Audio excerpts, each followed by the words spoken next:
Thank you so much for one more episode on Beyond the Box. And I have some amazing set of people today. Um, they have something in common. They grew up in erstwhile Andhra Pradesh, and they have conquered this country in their own way. हम थोड़ा थोड़ा जानेंगे पहले इनके बारे में, वो कहाँ पले बड़े, कहाँ बड़े हुए, कैसे एक एफिनिटी बिल्ड हुई हमारी. बट मोर इम्पॉर्टेंट, उनका लव एंड अफेक्शन एजुकेशन के प्रति कब स्टार्ट हुआ, कब उनको लगा कि यार हमें नेक्स्ट जनरेशन के लिए भी कुछ करना चाहिए. But to do so, first let me introduce the three distinguished guest I have today. On my right is Murali sir. I call him Murali sir because he has achieved so much. मैं जितने educationist को जानता हूँ, he is one among the top. जितने लोगों को उन्होंने NEET exam में हेल्प किया है to qualify, become toppers over the last 25-30 years, there are very few people of that stature, and he will tell his story in a very interesting way. Siva Vaddi, I met him 2021. Oh, what a entry, man. I won't forget that entry ever. Shiva came all the way, all jacketed, and he just put his jacket on it. And this was the interview discussion. I still remember. I just was so impressed with this guy. He was the first technology wizard which we met when we were setting up InfinityLearn. And since that day, we have an amazing relationship. And he will tell about some amazing stories. Rahul Chovva, yeah, he can hit chovvas. Rahul and I met one evening around 8:30, 9 o'clock, and we spoke around 2 hours that day. And we said, okay, it's a good idea. We think alike, how product should work, how can we help the learner. और उसी 2-2.5 घंटे में we decided it's a great idea कि हमको साथ काम करना चाहिए. And that's how Rahul joined us as a head of product. So Rahul, we'll start with you. थोड़ा before we jump into our work, थोड़ा अपने बारे में, where did you grow up, what kind of things you saw in early childhood, कहाँ पले बड़े, कहाँ पढ़ाई की, maybe something about your parents. ऐसा स्टार्ट करता हूँ with my parents. So both my parents born and brought up in Hyderabad. No other city or other village background. I was also born in Hyderabad. Both not much educated. My mom completed her BCom, and she was a BCom discontinued kind of a candidate. My dad didn't even complete his SSC. I was born in 87 in Hyderabad. Born and brought up and grown about 18 years in the same house in an area called Nallakunta. You are a product of your place. I'm a very big example for that, and Murali sir will vouch. Because one of the biggest reason where I am right now I would also give it to the location where I was born. क्योंकि अगर मैं उस गली में या उस road पे रोज ना घूमा होता, या and I mean everything, my entire world for the first 18 years rolled around that particular area only, Nallakunta, nothing more. My school was in Tilak Nagar, which was about 2-3 kilometers away from that. My college was in Nallakunta. My coaching, everything was in that area. I don't know the world outside that area for a long period. Fortunately, that was an area which got exposed to IIT coaching kind of a thing. Us time pe Ramaiah, Krishnamurti, everything was there. But till 9th, neither my father, neither me, neither my brother, none of my family actually knew about IIT. Because of that, and my dad owns a small shop. वो भी उसी road पे. We moved from one shop to other, but उसी road पे. So our entire growth, my father's business or me myself growing, everything happened in that area. That's it. Simple childhood. कुछ ज़्यादा happening, कुछ ज़्यादा ये नहीं है. I didn't even cross Telangana or Andhra Pradesh till I was 18 years. And then what happened? गया सीधा कानपुर में. That was such a big cultural shock. What was the language you were speaking at when you were in Hyderabad? Telugu, जो मैं हिंदी अभी बोल रहा हूँ, that's Hyderabadi. That's not Hyderabadi. I mean, मैं अभी तो You learned. मैं हिंदी बोल रहा हूँ, ये यूपी वाला ये चीज है, but और क्या करेंगे तुम कानपुर? So मैं कानपुर सिर्फ आईआईटी के लिए गया. There was no other thing. तैयारी करने गए, पढ़ने गए? So I'm sure he's a food lover, so he has gone there to taste some good food. नहीं, food lover में बाद में बना. It's over years I became a food lover, but जब मैं बड़ा हो रहा था, I could easily understand that we were a lower middle class kind of a thing, and the only way I could break this barrier, and my parents also counseled me in the same way. If the only way we could actually break the barrier and advance in our generation was education, there was no other way. I could see my father struggling, not able to grow his business a lot. Even now, today also, it's not much growth, I would say. We were self-sufficient with the earnings my dad brought in or my mom brought in. It just was like we had a house, school fees, and that's it. Nothing more, nothing less than that. I had a great parenthood. I mean, great parents, great learning, no complaints at all. Biggest thing that they could do, the great addition would be that gave me that exposure in whatever limited circumstances that they could do. That being said, and it was very clearly understood, अगर मैं नहीं पढ़ता तो शायद मैं उसी इलाके में और एक घर लेके छोटा सा नौकरी करता कहीं और, probably doing some IT job in Hyderabad, because Hyderabad grew the way I grew it. You would not open a No, shop. that was very clear. That was very clear. My dad बचपन से बोल रहे थे तुम मेरी तरह shop में नहीं बैठोगे. That was very clear, and he hated, and he still hates, but he goes every day morning 9, come back at 9, sits on the same chair. The chair did not change over the last 30 years.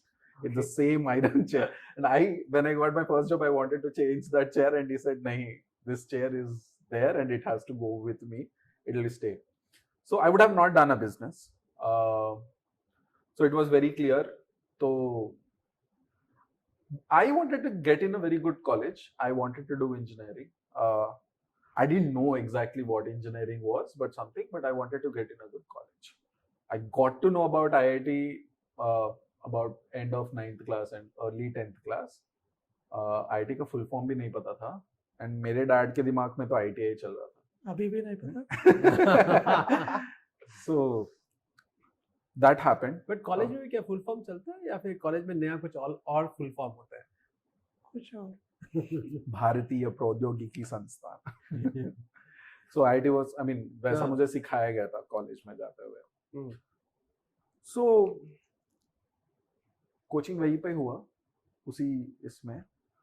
My routine used to be very simple. Morning school जाओ या college जाओ, वापस आते हुए पापा के दुकान में अटेंडेंस मारो, घर जाओ, पढ़ो, फिर अगले दिन उठो. I did this continuously. Nothing else. All extracurriculars were limited only to my school. I was good at painting. I represented my school in a lot of drawing and arts competitions. Won few things. Learned tennis just before going to IIT, especially not to get into NCC and NSS. क्योंकि मुझे पता चला अगर मैं कोई sport नहीं pick up करूँगा, वहाँ जाके NCC या NSS करना पड़ेगा, which was not something I wanted to do. So that's how I picked up tennis at the age of 17, 18. वो तो थोड़ा बहुत सीखा हैदराबाद में रह के. उसके बाद जब रिजल्ट आया, for the first time I couldn't clear, and it was something that I couldn't digest. My parents couldn't digest, and it was like भाई साहब क्या ब्रेकअप वेकअप हो गया, लड़की ने डिच मार दिया, उस लेवल तक I was like depressed kind of a thing. But I was and I am still a very stubborn person that way. मैंने बोला भाई जाना है तो कोई आईआईटी जाना है, यहाँ लोकल कॉलेज में तो नहीं जाएगा. मैं फिर वापस पापा के शॉप के आगे से जाती थी, लाइक डैड के शॉप के आगे there was a bus stop, तो वहां से सारे इंजीनियरिंग कॉलेजेस के बस निकलते थे, सारे लोकेलिटी वाले वहां से चढ़ते थे. तो आई सेड लाइक मैं इस एरिया से निकलना चाहता हूँ, अगर यही रहूंगा तो मैं सुबह उठूंगा, इस पे यहाँ पे बस चढ़ूंगा, फिर कॉलेज जाऊंगा, फिर वापस आऊंगा. तो मैंने बोला मैं इस कॉलेज में नहीं पढ़ना चाहता. So and my dad and my mom really supported कि और एक बार दे दो. And this time it happened.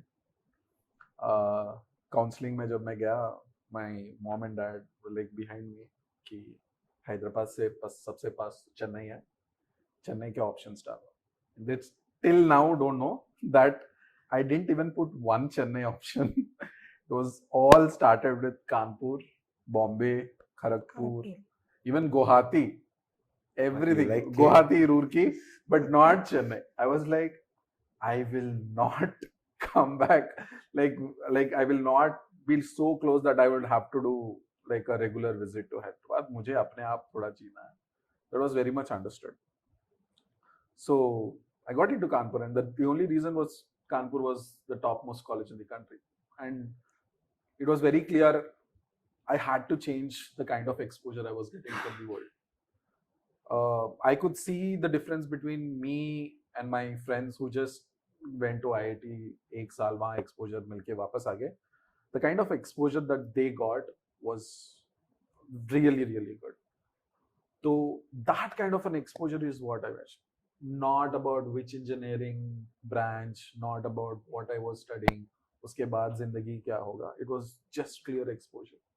I wanted to be around peers who were thinking with the same kind of logic, with the same kind of approach, and are really ambitious. So that was my primary reason. Not to study about science and all. Of course, I was really fascinated about problem solving, maths, physics. I was really fascinated.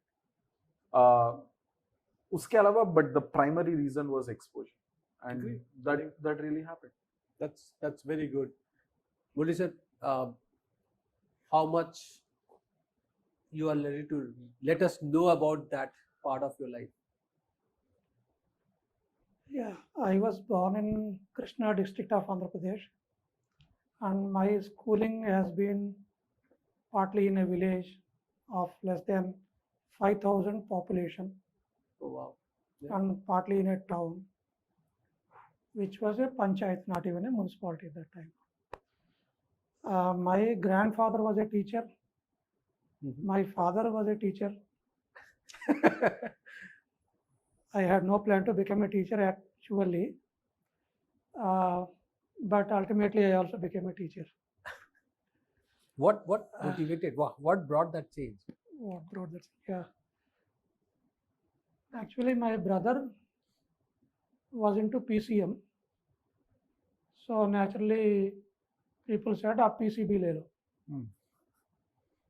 So it was 1983 to 85. I grade 11, grade 12. I took PCB, and there was one PMT in Andhra Pradesh called MSET. Okay, I gave the exam in 1985, and I did not even know the pattern of exam. I did not even know how many questions would be there, and which subject to attempt first, which subject to attempt later. Kuch bhi pata nahi tha. Simply I went, gave the exam, failed. Then there were no further thoughts. I went into BSc, Andhra Laila College, Vijayawada. Most of my graduation occurred there. And then MSc, Sagar University in Madhya Pradesh for 2 years. Yeah. Oh wow. My friends were there, my family friends. So I happened to get an admission very easily after my UG. So I got admitted there. I was never a serious student. I was never a serious student. I was studying, but I was studying what I liked. And I was doing more of research. Even while I was doing graduation, I was helping my teacher in making his thesis, typing his thesis. I was getting involved into more of academic interest than what is actually required for you to crack this exam. And without any proper career guidance, उसका कोई awareness ही नहीं था. And somehow, of course, I finished my PG. Then I started preparing for competitive exams, BSRB, RRB. Okay. For about 1 year, I worked seriously, self-preparation. These were for government jobs. Yeah. And competitive success review, I remember. I bought even old edition, 2-year editions of competition success Even review. I read that. Applied for every exam, and then used to practice at home. Used to practice at home with time. I cracked the theory exams. I even got interview calls. But suddenly I happened to join a college as a junior lecturer in grade 11, grade 12. I happened to join as a lecturer there, zoology faculty. And that's all. I got involved so much. I forgot So that was your calling basically. that, yeah. Okay. I just got involved into that so much that I forgot what I had been doing that time. And I was into teaching. Actually, there were some lessons which I used to skip.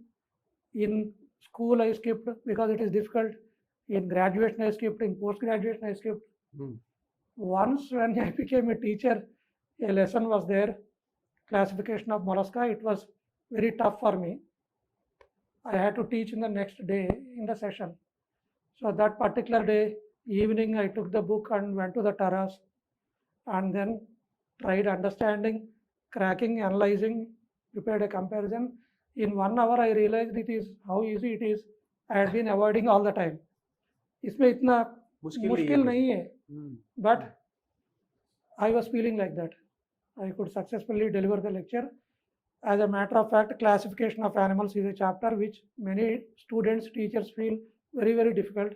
My students always felt it is the easiest thing. So I developed a passion without my awareness, involved so much. I joined a job with a commitment of 4 hours of lecturing per day. And I used to deliver 8 lectures per day. Oh, wow. There was one senior faculty, whenever he did not used to come, अगर वो नहीं आते, तो मैं जाता class लेता.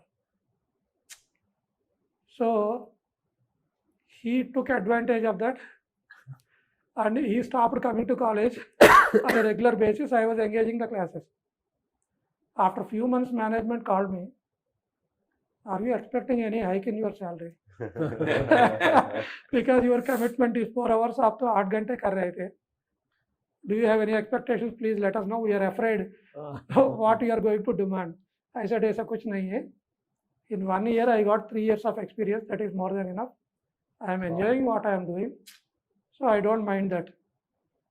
So that is how I got into this. Even November 27th, I remember the date. I exactly don't know the year.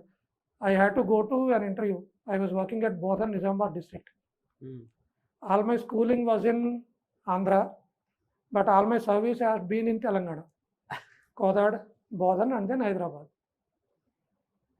So I got involved so much, even I forgot the interview date also. Oh, I cracked the theory exam before joining the job. very nice, very nice.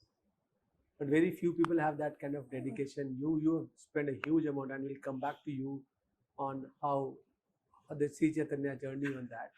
But Sir, I just wanted to ask, do you think how much is this is genetic? Do you believe in this thing? Because your entire generation of your grandfather, father, and you. Strictly speaking, I cannot say it is genetic.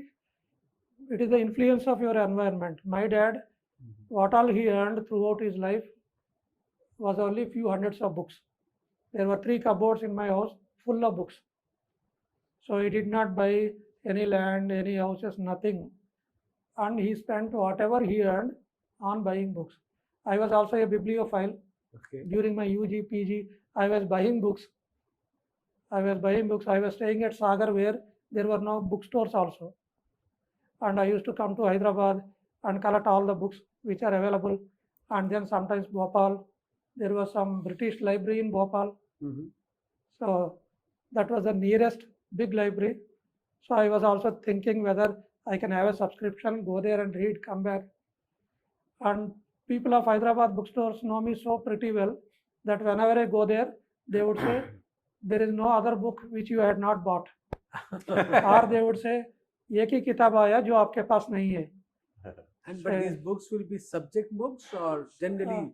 Actually, my dad used to buy all books, even literature, other things, and my books were mostly subject books. Subject books. Mostly subject books. No, fantastic, amazing. So that is the influence of the environment in which you were brought up.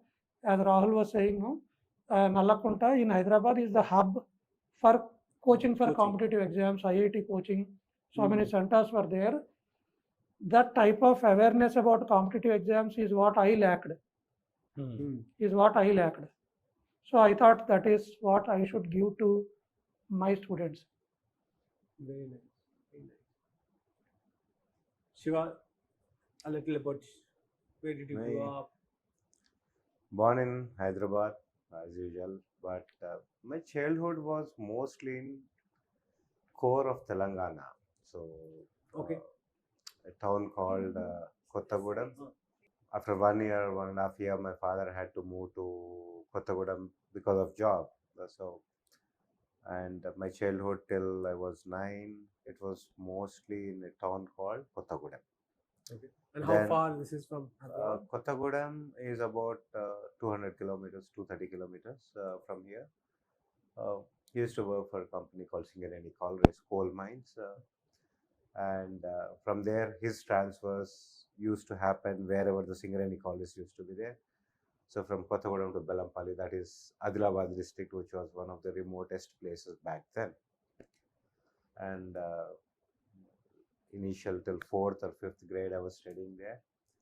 Then all of a sudden, my father decided education is very important for kids.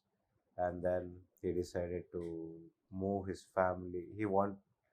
He said, okay, the kids should move to a better place for education. He moved us to Hyderabad along with my mom. From then, it was my mom who was driving us and then making sure things were all in place. But the amount of commitment he has shown towards education made me realize, yes, I have to study hard and do something. But at the end, kids, right, never felt the importance of getting into any major college or anything. As sir was saying, I had a very unique skill of solving problems from childhood. For me, irrespective, it could be a broken belt or a broken pipe or an electrical lamp or a fuse. But if something would go wrong, people would say, hey, go fix it. That's how I got associated with engineering per se. And adding to this, most of my family, my uncles and all are from engineering background. Somehow it stuck into my mind that, okay, I should go into engineering. This is what probably I like. As a child, did the radio ever mesmerized you? That how is the sound coming from? Yes, no, more than radio, it was always automobile. Automobile. Okay. Automobile. So we used to have a car, a Fiat car back then. It never used to start. For me, it was more like, how do I make it start? Okay. So why do we? So how I learned about more of this injection system and all that was the driver used to do. He used to clean the plug, spark plug. Okay, mitti aa gaya. So cars, cycles, all this have fascinated me towards doing something. Yeah, radio on the other hand, I'm never into that kind of arts, TV. No, but TV used to. You know, when I was a kid, the thing, very similar thing, that engineering equipments will really, I'll keep thinking, how does this work? And in my childhood, I would have opened the radio 3-4 times saying that, is there a person sitting inside? How is the sound coming? Because when you're in grade 4, 5, 6, you don't understand the whole theory that how the sound comes in from radio. But the antenna of TV used to make me think, okay, you change the direction of it and it comes. I never knew there was a satellite back then. Hardly anybody explained. It was only an antenna. One wire used to come and signal used to come. 1 hour of TV was more important Yeah. back then rather than doing anything. Because I still remember Wednesday, Friday were the most important days of my childhood. Yeah. So that TV fascinated me. Yes. How does the signal come? But Wednesday, Friday, Chitrahar, Chitralahari. that's all we could see, right? Sunday movie, to Sunday movie at dad 4 used to be o'clock. there, so we never got a chance to see the TV and all. I And then from there, things fell in place. When I, What is the biggest badmashi you have done in your childhood? biggest, quite a few, Okay. but Whatever you can share. I actually took a car and rammed it. Oh, wow. But luckily, nothing major happened because the car, you know what I was talking about. There was dents and all. So somehow I was in my 7th class or something. I Was wanted there somebody with you, or you just did it? I alone? had a person. Nothing happened per se. No major thing, but I was so scared of my dad that day. It was not even the car. There was a scooter. So I was taking out the car inside the parking lot only. I banged the scooter, so there was scratches all on the left side. Luckily, no major harm. But after that, quite a few, which I probably this is the biggest thing I did. I think I was in my 7th class, if I remember. Yeah. So speed, thrill. I don't know. I had that adrenaline back then only. So I wanted always to be doing something faster and making sure things are delivered. So before I move to the next segment, I'm going to ask all three of you same question. What is the most costliest thing which you have bought for yourself? Starting with Murali sir. You get anything, but you bought for yourself. You gifted yourself. Costliest thing I bought for myself, I would say MacBook Pro. MacBook Pro. Yeah. Worth 2.5 lakh, customized. I got it customized from US. I got it with 1 TB SSD. Oh wow. But while I was earning 3,000 rupees per month as a teacher in Bodhan where I was working, I spent 30,000 to buy a computer. Wow. That is 10x. about my 1 year salary. And that much of interest you had with computers at that point of time. Yes. Wow. Great. And some of my old students, they remind me, you are working, they still remember me working on computer. You are the only person whom we saw working with computer those days. And which year this could be? This was 1994. 94. I started using computers right from 1990s, where we had, if you remember, 5 inches floppy disk. Yeah. MS-DOS. MS-DOS. It was no Windows was not there, and my computer did not have even a hard disk. And DBase was the database program. To load the program, you have to insert 2 floppies one after the other. Yes. After you insert One to start. no, even to load the program, after you insert floppy, it will take half. Then insert floppy number 2. Yes. Then the program will go into RAM. Yeah. And then you start working. Absolutely. Absolutely. No, I started using computers from 1997. 97 on. I still remember some shortcuts also of MS Word Star. That is the predecessor of MS Word. MS Word. Word Star. Absolutely. Lotus 1, 2, 3 for Excel. So Rahul, what was that thing for you? Till today, मेरे में हिम्मत नहीं हुई अपने आप पे खर्च करने का. It was always like I gifted a lot of stuff to my But you family. feel guilty spending on yourself? Yeah, exactly.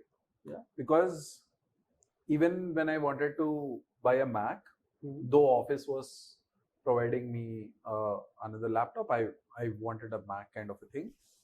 It was, and that was when I was running my own startup for a thing. So I was very guilty even spending office money to buy a Mac at that point of time, because there was no direct use case. So I asked my mom to gift me. So it was always like somebody else has to gift me what I wanted.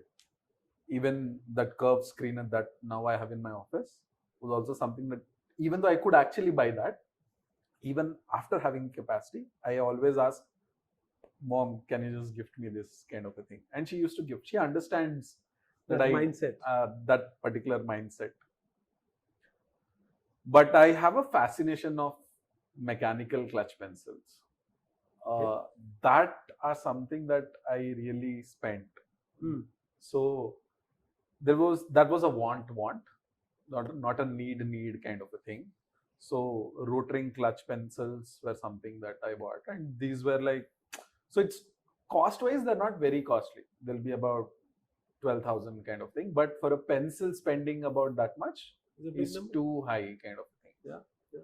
So I have a fascination of this clutch pencil. So I have a array of mechanical pencils, Rotorings, Stanley, and all other things, Parker ka.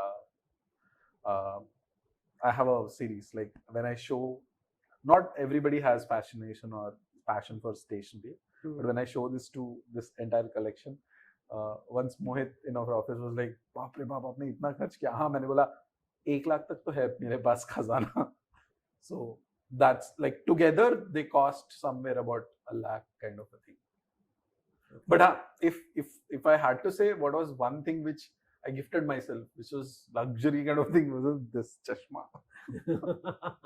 It is very recent. It is very recent, and you don't know how much. And my friends Ganesh and everybody else will vouch. I was like trying to find a EMI partner for this. मैंने बोला मैं अपने पैसे से 40,000 खर्च करके चश्मा नहीं ले सकता, but I want somebody to give me a no cost EMI.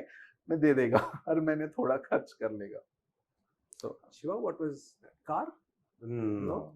I mean, the car is probably the costliest one I have, but not for myself. It's for the family. For the family. The first bike which I bought, that too not with my money. I never had money. I was jobless. I was final year of my engineering. I forced my sister to get me my first bike. CVZ back then. And I still have it. About 21, 22 years now. Wow. I don't drive it, but I still maintain it. I cherish that. So that considering the situations and the price, I think that's what is a costlier thing in my life, and very touchy thing for me. No, great. For the listeners, as we talk through these people, there are two things which is very common. One, most of us come from lower middle class or middle class families. For us, education is the easiest way to get through the different ways of the hierarchy in the financial world. And I think that's a very, very important thing, because once you see a lot of people talking about it, and today internet is flooded with huge amount of information, but the more and more people I talk to, I see that education is an easiest and fastest way to be in the hierarchy of financial world. I think the second big thing is that if you listen to them, they'll say that still that values of middle class doesn't go away that fast. You don't splurge on yourself. You want to do it for the larger family. You want to do good for the people around you. And that brings me to this question. Is that if you can find one person in your life who you would say shaped me at an appropriate time, he came and helped me. We can call him a mentor, we can call him a protector, you can call him anything. But do you think that while you were growing up, even in the corporate life, any point in time, you want to talk about that one person who just came handy? Was a friend, family, anybody can go, because whatever I am, I think is because of his guidance. His name is Samad. He's not even my friend. I happened to meet him. He is my brother-in-law's friend. He happened to come from US in 2003, 2002 kind of thing. that's when I'm just graduated, and the boom, it was Yeah. going all ways. I mean, then I met him. He was the guy who actually taught me what is programming. Even I have come from a computer science background. I know what programming is, but he actually taught me how do you think for a logic, how do you build upon a problem statement, logic, how do you solve it, and kind of stuff. And he was 10 years elder to me back then. He was like a super macho man who used to work on Linux back then. Okay. For me, looking at Linux was like a major thing. But yeah, I think I spent a couple of months with him, and it changed the way how I think, how I look at the problem statement, and I think he is one person whom I will thank throughout my life. Not just in career aspect, he transformed me in multiple ways. Mhm. The way I think, the way I do stuff, the way, and gradually over a period of time, as I entered into the corporate world, many good mentors, great Yeah, mentors were there with me. But he was the first guy who actually taught me what is what. No, I think it is not important that how many hours or days or months that Mhm. person has to impact you. But imagine after even 20 years, if you on a flip you remember his name and you think how he helped you, that means that's a huge impact on it. Yes. But is it you have somebody like that in your life? Yeah, my grandfather, Mm-hmm. the way he worked, 100% perfection. Actually, if he used to pack something, Mm-hmm. after unpacking, you cannot pack it to that perfection again. Impossible. 100% meticulous. And his handwriting, he used to write several books in hand, and that was as good as printing, Oh, wow. sometimes better than printing. That is some influence on me from childhood. And my father, who always used to tell certain things in Telugu, he used to say, Neecham kante maranam melu. Better die than to be mean. Nice. Yeah. So, And if you though can just explain that a little for us, when you say better die than to be mean, in what context was that? in what context, say, many times, say, you tend to be selfish, right? You tend to do something which is not fair. But still, every time this alert comes to me, it is better to die than to do this. Mm. So, self consciousness. And he used to tell it hundreds of times, not even once or twice. Mm. Every time he used to say that. He was very disciplined. He was very disciplined, though in terms of education, he did not teach me Mm. anything. But he gave me a proper direction, character. What matters if you want to excel in a profession is not your intelligence, your discipline as well. Yes, And sir. commitment to profession. Though he was Consistency, yeah. working in something like a government college also, even Sunday he wants to go out of station, he used to write station leave permission letter to principal. Even it is week of holiday, Mm. when you are going out of city, send a letter to the principal. There was no mail also that time, Mm. that I am going out of station, please give me permission. Wow. So I imbibed those qualities and still following. No, I think great values, great values. Rahul, you have somebody in life? Definitely. Not one, actually, three important junctures. It was a same amount of important mentorship I got from my teachers and my mentor. I will never forget, and I will be indebted to them forever in my life. One is my maths teacher Ramu sir. Second is Shrikant sir. Shrikant. Shrikant sir is still in touch. I call him father, I mean, a godfather kind of thing, God-given father, and Vikrant, my first boss. I am in touch with all of them. With Srikanth and Vikrant, Srikanth sir and Vikrant is like a very regular touch. They know what's happening in my life. How is it going? I go to them for a very, very consistent thing. For every decision I take, every change, everything I discuss with them, get an opinion kind of things.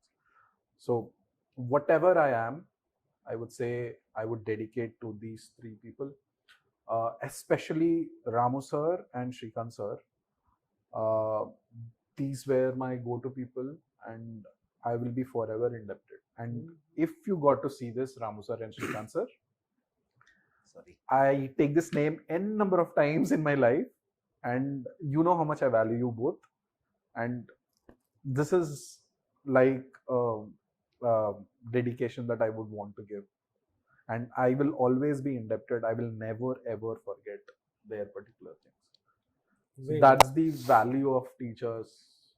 These both have left in my life. I don't think my life would have been the same way. If they were not there. Yeah. They shaped you. They shaped me like anything. And Vikrant has been just a luck in my life.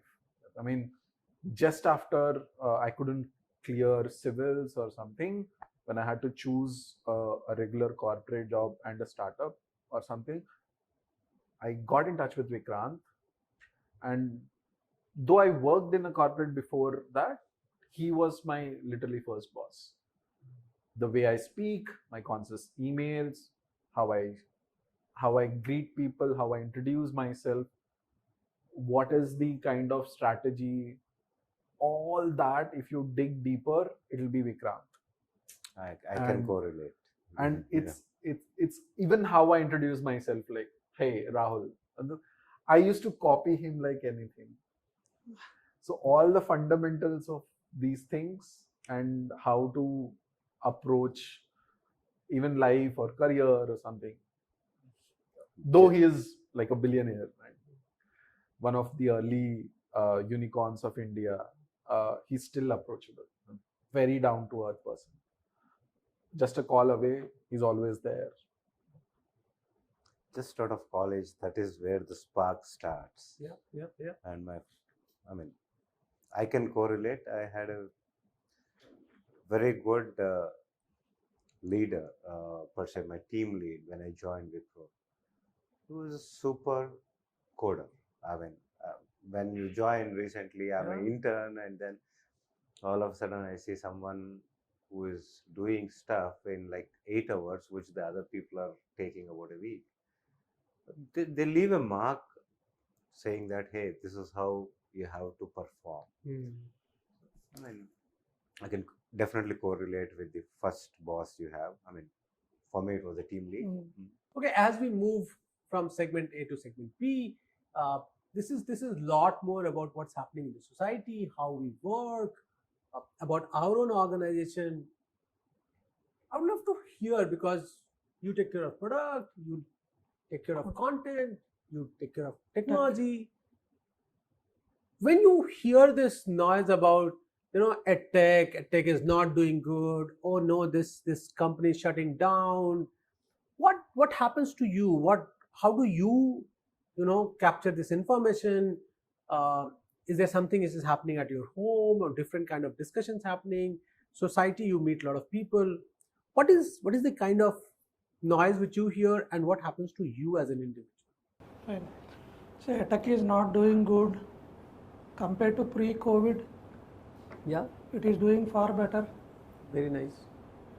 Am I not right? Yeah, absolutely. Before COVID, tech was non-existent. Now it is there. And there was some phase where this was the only resort where people could not physically meet each other. True. Right? World has gone through a phase. They suffered so much. Now the days are back again. But still, one good thing about EdTech, what I felt even long ago, is that, see, as you said, he was brought up in an area where there is more awareness about competition and more coaching. And I was brought up in a place where there was not even a coaching center. Other than board ka teaching, there was no coaching bhi nahi tha. Right? And good quality teachers or trainers, we would say, were available only in tier 1 cities. अगर आपको कुछ coaching चाहिए NEET का JEE का, you have to go to a city. Why city, sir? Inside city also, I used to travel by bus from Yeah. morning 4:30, That is fine, but 20 kilometers. what about a remote district, a rural area? Exactly. With All those children who are staying there. Staying there, there is not even a college or school. Now, a good teacher can reach across Exactly. entire country. Everyone can get good quality of teaching. And again, intelligence is not confined to cities. I have noticed intelligence is equal everywhere. Absolutely. But those intelligent people did not have proper training, did not have proper resources. And intelligent people in cities have more resources. That is the difference. That's why they have the advantage over those people. And but once you only rich people can afford good quality education if it is pure brick and mortar type, right? Because it is very expensive. yeah, If it is edtech at a lower cost, you have to stay in a hostel. If you come to Hyderabad, stay as an essential, you have to spend 2 lakh, 3 lakh rupees per annum. And just in 20,000-30,000, you can get same quality or even better quality of teaching. so is there a discussion? People come to you. You manage such a big team. People come to you, or if you go to different places, is this your general response, or how do you deal with it? And you have taught in brick and mortar for such a long time, you know. Time. As a matter of fact, I don't go to places much. Okay. You know, right? I am always confined to work. People who don't understand much about tech tend to say things against tech. Say, for example, some teachers who are working in brick and mortar, if those people who think EdTech will be a threat for them, will deprive them of their jobs, whatever, they tend to think the negative side of EdTech. If you want to speak about something, say I have to speak about something, first I should know, understand the nook and corner of that, then I should say. True. So, EdTech will be there, brick and mortar type of teaching will also be there. These will not contradict each other, they will complement each other. Very nice, very nice. They will complement each other. And उसका जो खास है यहाँ नहीं हो पाएगा, यहाँ जो हो पाएगा वहाँ नहीं हो पाएगा. बिल्कुल. तो भाई EdTech के tech, what is your view? Education is not going anywhere. We all believe that education is going to continue and that will take us places. And technology, if you see, has been evolving for the past 100 years or so in various forms and modes. So many revolutions have come, changed the way how we see the world, how we adapt to the newer things, and then systems have become better, much more smoother and stuff. If you ask me, we are in the very nascent stage of technology adapting to the education piece of it. 10-20 years is not a major time. Maybe in another 5 to 7 years, we see a lot of transformation happening in the technology piece adapting to the education world. And I'm sure it is going to complement the way how education is being taught, because with so much of content available today on the internet, even the student should know what to read, right? There has to be some guidance. It is not that I go and read everything. Whatever we read on web might not be right. True. So these edtech platforms, whatever we are trying to do, will actually help students have a guided journey, a personalized learning, which gradually is coming up nowadays, and it was not there in the brick and mortar, because if you see, there is no personalized learning. If an intelligent student is there, he is taught based on a group of people, and there is a curriculum on which they are taught. But now, with technology coming into it, You can identify the intelligence of a particular person Yes. and then start training them and then making them, reach the heights with a lot of confidence, which matters for all the younger children these days. Maybe you want to add something, Yeah. sir, on this? Yeah, you said technology adapting to education. Not only that, education system adopting technology. Yeah. Yes. Say, we were previously using a self-dialing telephone. Before that, you used to call to telephone exchange, correct me to this number. उसके बाद some dial telephone. उसके बाद आया mobile, Nokia, Samsung, Apple. Your technology is upgrading everywhere, but you are using the same blackboard and white chalk. Yes, sir. Yeah. Why don't you adopt technology in education? So many And good as you things said, happen. personalized learning is pretty much possible through Technology. Only technology. technology. See, I do not want to comment on the industry part. It's been about 1.5 years or something that I've been a part of this edtech. Previous to this, it was all fintech. But I remember our first meeting where we said, my question to him was, why are you choosing me, who comes from a background of fintech, to a company which is like purely edtech? Don't you think you need a product head who is experienced in this? He said, nahin, I want your thought process to be completely different and I want you to come with a fresh mind. But he said one thing. He said that education industry na बहुत धीरे चलता है. The things change at a very slow pace. And patience बहुत चाहिए if you want to bring a change kind of things. So whatever happened in the name of edtech sector over the last 4-5 years, I would say, was more reactive kind of a thing to COVID or many other Yes. things. Could also be the inflow of money into this, per se, the sector of edtech. But I completely agree to what he said about 1.5-2 years back when we met, that this sector will change, but at a very slow pace, and the people who are dedicated will keep working with this, and there is a lot of scope of innovation to be done. And I believe in this one saying which says that the future is already here, it's just that it is not evenly distributed. Yes, It needs to be evenly distributed across the entire world, across all communities and all. And of course there is innovation happening. I would not say edtech, but education total on a whole. Things are changing like a lot. The way I used to learn something with or without technology at that point of time, the way my kids learn now, there's a huge difference. And it is not just our kids, Rahul. I want to add one use case which we have solved about 2 years back. I'll go back to Haryana, Ujjwal. Yeah. Those kids, when we gave them the tabs, do you know the amount of confidence which has actually ingrained into them? Or they said, we will crack.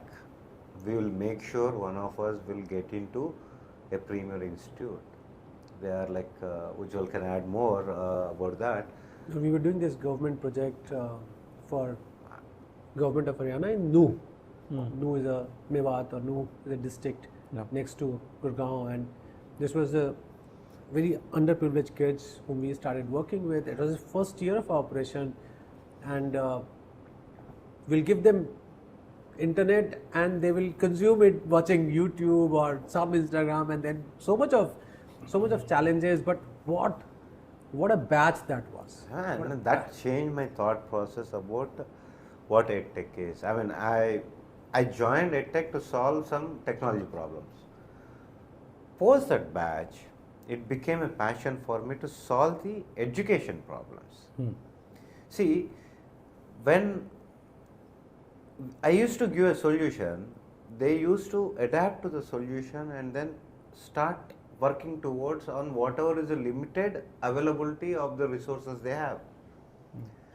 And I mean, that somehow made me feel, yes, this is the place where I should probably spend more time and that's how that probably transformed a lot of my thought process, and that is why I keep insisting on getting newer ways of technology into education, and then start pushing it.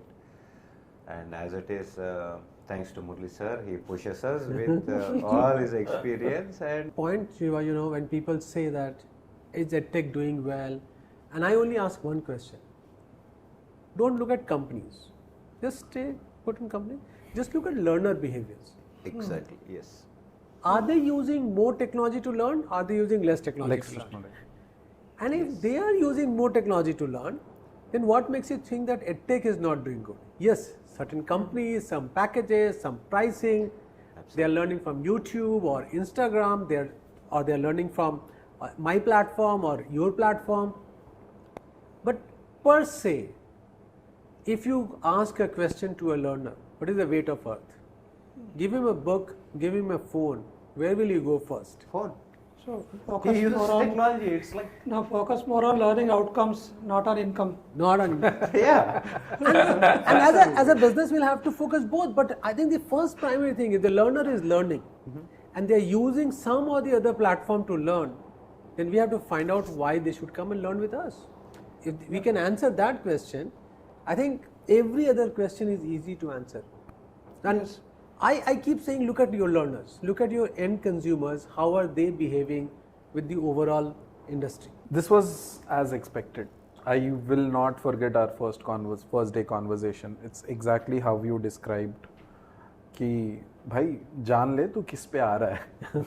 That was a kind of warning also you gave. You need to have a lot of patience, kind of things. What I've learned is that the behavior of the user fundamentally does not change. The learner learns. It's only what we can do additionally for the learner. How things we can do a little more efficiently, kind of a thing. What I've learned is that the kind of innovation we brought in, the methodologies we brought in, were already there. Like one of the things that I was really fascinated was when you spoke about scaffolding. It's an age-old method, well-researched method, used in has been used in teaching since like very beginning long. of 19th century. 19th century.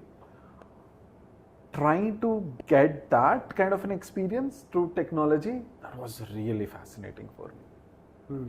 What I cherished the most over the last 1.5 years or my journey at Infinity Learn is this small innovations which clearly reflected out how the students started interacting with our products and the impact it caused at their end.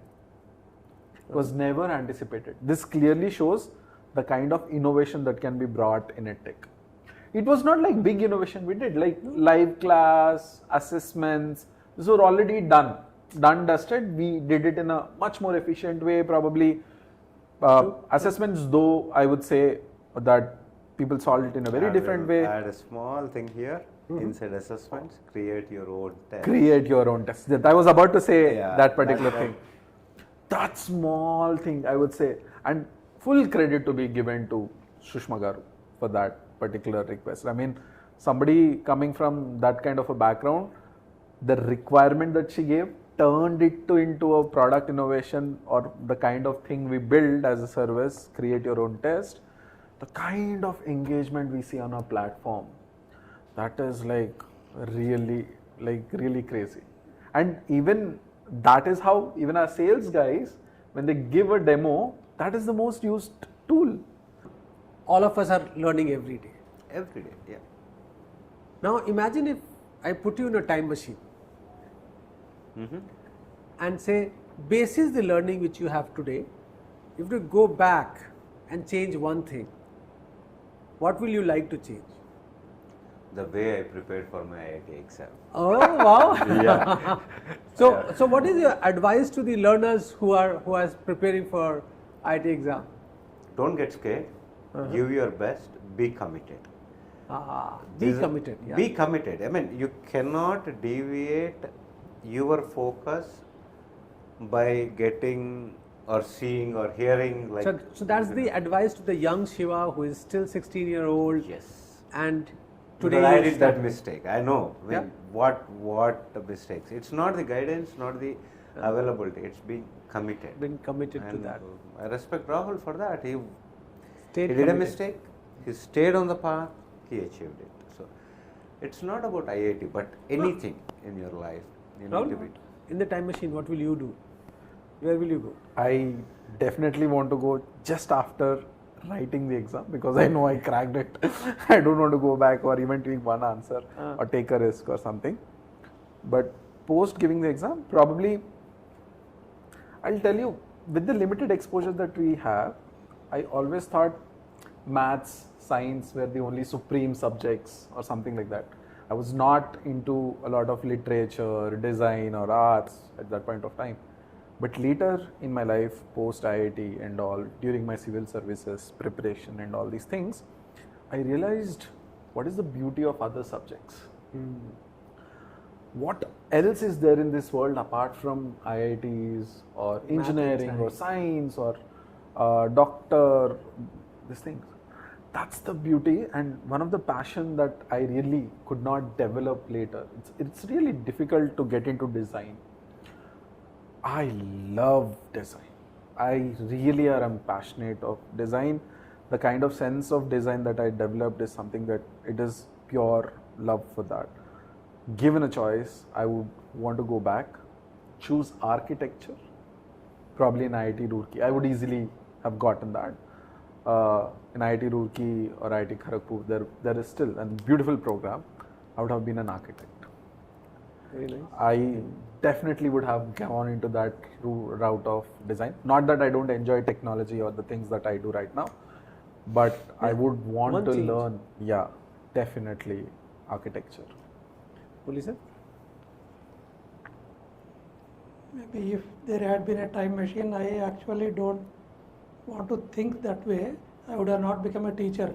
If I had gone back and prepared well for my PMT, I would have become a doctor. I would have become a doctor and I would have missed what all I had enjoyed in my teaching career for sure. And I must tell you that so many other students would have missed becoming a doctor if you would have become a doctor yourself. Yeah. Now, as you were saying, I recall one night at 2 a.m. I got a very long text from a student who gave 4th year MBBS exam. Oh, wow. There was some question on genetics and the student did not read anything at all. What you taught me more than 4 years ago, I remember what you told. I wrote word by word and I got full marks. Oh, wow. Wow. What achievement. What Yeah. achievement. So, anyway, I would not go that back. Maybe I would go a little far back. I would have insisted Sushma to start Infinity Learn at least 10 years ago. Good one. Which is maybe interesting because then the company would have, grown Yeah. by Probably now. the first TED Tech in India. Pioneers always have an advantage. True. So as we move towards the end of this episode, we have people who are just like us, just like you, sitting in Guntur or Vijayawada or Vizag or Chennai or Bangalore or any other part of the country, going through the same dilemma. Yeah, think that I'm in that phase of life. I come from a low middle class or a humble background. I need to do well for myself. Each one of you today can buy a fancy car. You own a house of your own, and you must be among the top 1% of the society today, financially. So when you look around and you have to give one advice to somebody who is 21, 25, just starting his career, just meeting people, and saying, how do I break the barrier, the economic barrier around me? What is that one or two advice you have for that person who is looking for saying that, give me somebody who is practical, don't give me an movie actor and tell me how can I change life. They are the people who have actually changed life by doing things around them. What is that advice to that young person you have from your life you Sir. want to give? Me, Yeah, you should start. I would put it very simple. Be after work, money will be after you. If you are after money, you will not get work. Very nice. And So, like whatever you are doing, be involved, enjoy what you are doing. Enjoy whatever you are doing. Without that, whatever you get, you cannot cherish anything. Say today, if you recall, while first I started riding a bicycle, I was so happy, elated. Right, इसके बाद scooter आया था. And there are people who enjoy long drives in a car, right? yeah. If you enjoy driving, that is good. Otherwise, if you feel driving It's is a punishment, Uh, you don't. So there is no limit. Say, for example, a personal flight, what is the ultimate? Nothing. You cannot say that I have achieved everything. There is something more. So whatever you have now, whatever you are doing, I am not talking about how much of wealth, other things you have. Whatever profession you are there, just involve, enjoy, do it. thank you. Yeah, man, I agree with Murali sir 100%. Life is full of ups and downs, but that should not deter anybody with all capabilities which they think they have. So never stop. Keep inching step by step, one step at a time. And do make some goals in your life. It's not that you're going to go haywire and then look out and just get confused. If you like doing something, just say, okay, I want to reach there, either financially or any other parameter you want to maintain. And be consistent and start improving every day, at least 1% over your previous day in whatever you do. That is the only mantra for anybody to reach wherever they want. And maybe one person might reach early, but there's never an end. As I say, like KFC was started at a what age we know, but he's such a successful person, right? But that is not deterring any of the youngsters these days. True. But are all the youngsters in a position to withstand the pressure? Maybe not. But when you gain experience and when you start doing something over a period of time, the ability to withstand the worldly pressures will be a lot more easier. So I think being committed to a goal is more important, and making progress every day, irrespective of how much ever it is. I would just give that advice to all the youngsters. Never to you. give up. Thank you. Rahul? I will say what I have been doing and what worked for me. Always and always try to be a shameless, stubborn learner and executor. Always try to learn, never stop that, and be very inquisitive and be utterly egoless or shameless in learning. You could learn something very late than the others in your peers or very early or something, but always try to do that. I would not shy away to asking anybody, even a 10th class student or a very high professor or anybody, if I don't know anything, I will accept that and I will ask. I've always been shameless, I've always been stubborn, I've always been inquisitive, and I would want to learn and execute immediately so that I learn again. This cycle repeats, and that has really worked, and I've seen people really being using this forever. And I would not want to stop learning or anything. I would not want to see myself where saying that, oh, I know a lot of things. I do not want to develop that ego that मुझे ये पता है मैं करता हूँ, क्योंकि I know everybody should realize some point of their life there's a lot to learn and you should continuously learn and you're always a learner. You can never be an achiever kind of a thing. You are never an achiever. I mean, there's one quote my maths teacher wrote in my school days. I mean, it's a very simple thing. Success is a journey, not a destination.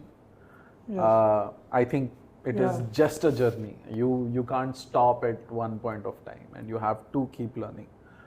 And Kiran Bedi in one of her interview says like that life is always like this. It's not like it's straight path. तो मैं रहूँगा तो वैसे ही चलूँगा. It's in my hand कि whether I should run or not. It's always inclined. You're standing on an incline. If you're not running and if you're not learning on a day-to-day basis, you'll go down. It's not that you'll be there. Gravity की वजह से नीचे जाओगे. You need to keep learning on a day-to-day basis. As Shiva said, every day you need to improve.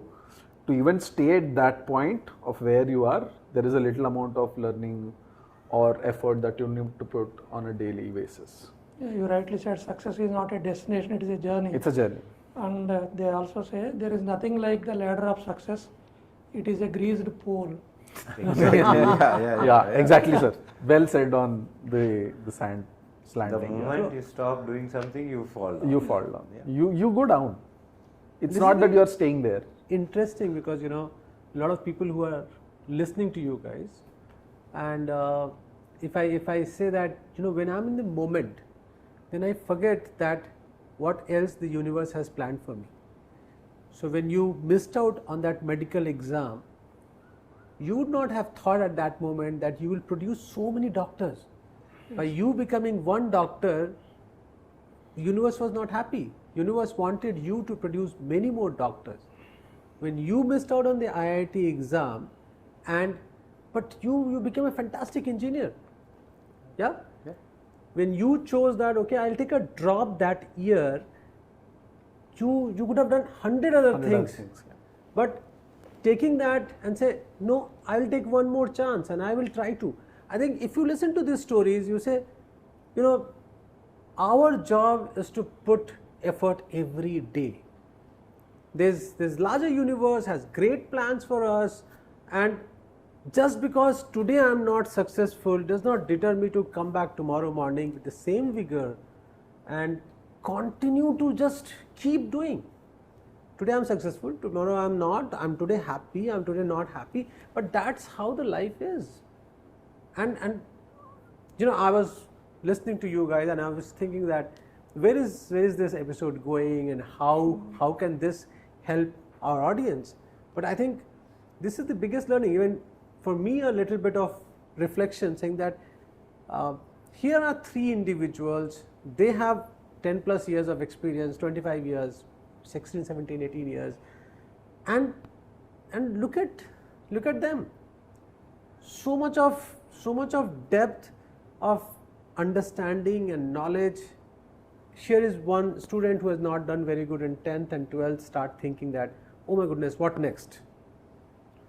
But maybe it's a much bigger plan. Just come back next day morning.